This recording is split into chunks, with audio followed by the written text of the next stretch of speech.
If your Ford F-150 is hesitating or clunking during gear shifts, you are certainly not alone. The modern 10-speed transmission is notorious for rough shifting, but the good news is you can fix it right in your driveway.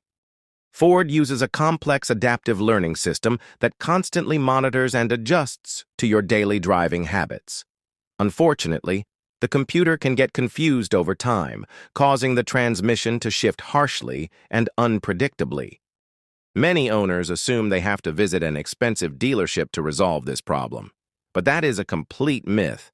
You can actually clear the adaptive learning tables yourself using just a few basic hand tools. The easiest and most common way to fix this issue is the standard battery reset method. Simply pop the hood, locate your battery, and disconnect the negative terminal for at least 15 full minutes. Leaving the terminal disconnected drains all residual power from the transmission control module, which wipes the corrupted memory completely clean.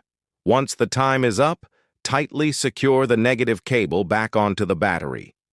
Start your truck and let it idle quietly for about 5 minutes without touching the gas pedal.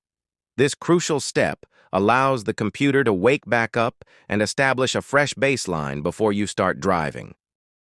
Now, take your truck out to an open road and accelerate smoothly and steadily up to 65 miles per hour. Let the transmission naturally cycle through all the gears, then bring the truck to a complete stop. Repeat this exact driving cycle 3 times so your transmission can learn the correct shift points for your personal driving style. Once completed, that annoying, harsh clunking and hesitation should be entirely gone.